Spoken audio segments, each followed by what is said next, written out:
Hello there, my name's Brandon and I make pictures out of tiny squares. And in this video I'm going to show you how I made 3D pixel art like this using picoCAD.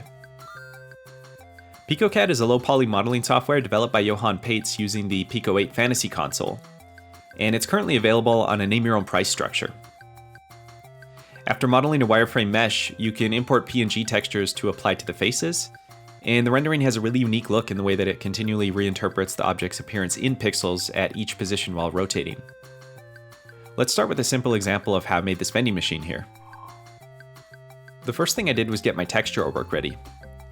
picoCAD uses the Pico 8 color palette, and even though it'll automatically convert any artwork into those colors, I felt like it made sense just to create my design with those in advance to know exactly how it'll look. So I'm actually working in Aseprite today because it's already got Pico 8 built in as a preset color palette. The grid I've got displayed here is 10 by 10 pixels, and I was using that to help me visualize the sizing and the way the 6 faces of the vending machine will fit together.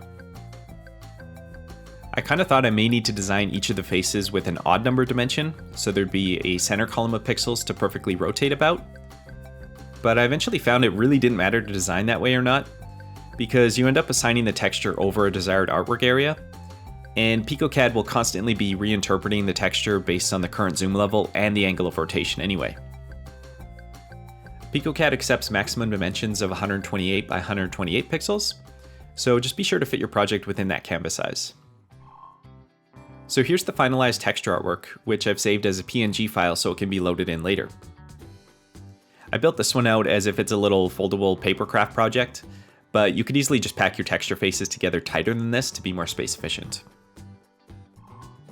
Over in picoCAD now, I'm starting the wireframe for the vending machine by right-clicking and adding a cube from the list of preset volumes. And you can see that we get this orthographic projection showing each face of our object as well as the rotatable 3D model. Luckily, this cube is pretty much all we need for the vending machine, except I need to reshape it a little by dragging over the vertices and bumping up the dimension using my arrow keys. If you need to move a single point, you can also click on it and drag it around. And holding X while you click also lets you select multiple points for that too. From here, I just make a few adjustments and basically eyeball the proportions based on the artwork I just put together. Once it's in a good spot, we go up to the view buttons and click on the texture view, which brings us into the mode to actually apply our artwork to the object. The mode is still set to wireframe, but if we toggle the render mode button, we can view it with texture artwork applied. And in this case, you can see how it's using these default checkerboard colors down below for that right now.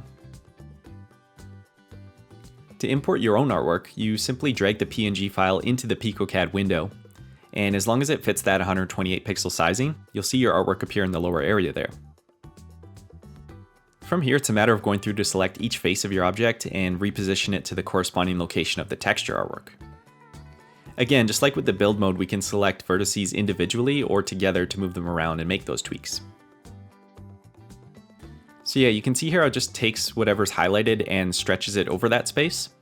So that's what I meant earlier with the sizing discussion where, it's kind of nice if you're able to plan something dead on to the wireframe proportion, but it'll kind of occupy that space either way. And my experience was that you can usually find a good application area and zoom level to have your texture appear as it does in your artwork. And so once everything's mapped on, you can just have fun kind of spinning it around and seeing how it came out. And if you need to make tweaks to the artwork, you can always just drag a revised PNG to overwrite the current one. If we want to change the origin of rotation, we can go back out to the build view and drag the entire object around those dotted axes. And that helps get the object into frame if it was just getting cut out a little bit.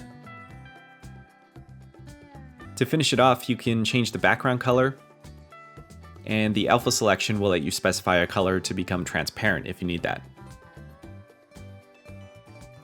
Clicking the little light bulb icon applies the shader, and it uses this great dithering effect with darker shades of the Pico 8 palette to kind of help give that three-dimensional depth.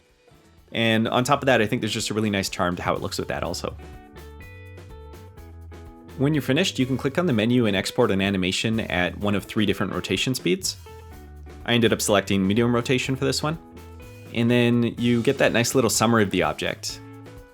The project itself is stored as a text file when you save, so you can always close and load them up again if you need to. The next thing I want to try is making a sphere. To get that started, I'm dropping in a cylinder, which uses 8 faces around to approximate a circular shape.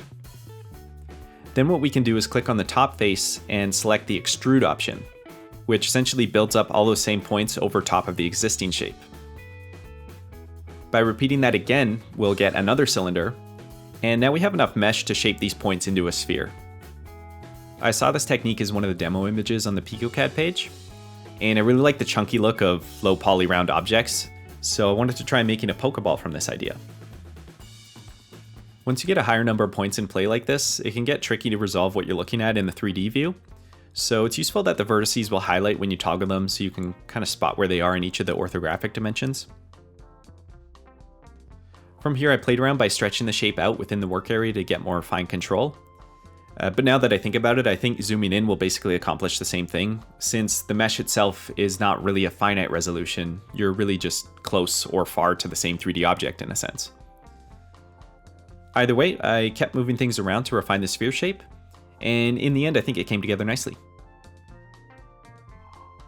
Jumping ahead to the texturing, my approach for the art was just to plan the solid pieces I would need, which for most of this is either red or white.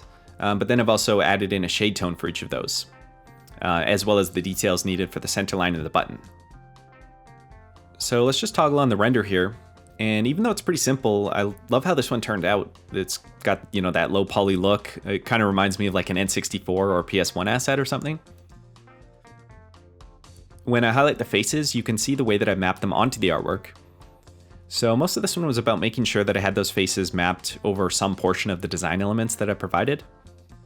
And specifically for that main middle circle of the form, I tried to keep those selection areas consistent in size so that the line going across, wouldn't get larger and smaller as it went around. Here's the final animation with the dithering applied, and you might have seen that I decided to shade a few of the faces along the back of the model and gave it that specular highlight up front also. So the additional shading probably isn't quite necessary, but I love the look of both approaches, so it's just kind of loaded up with all that rendering to have a bit of fun. I can feel some of you sitting there wondering what some of the other Pokeball designs would look like. So here's a few more, but that's all I've got in stock for the moment. Actually, what's nice to note here is that on something like the Great Ball, the texture artwork only needs one of the decorative pieces in the PNG file, because you're actually able to rotate the application of that texture. So it's easy enough to create rotated or mirror image pieces like this and save space in your texture designs that way. So overall, just a really fun and unique software to play around in. And I'll leave links in the description for you to check it out if you're interested. And I hope some of the things in this video help you to get started if you do check it out. So thank you for watching, and take care and keep it square.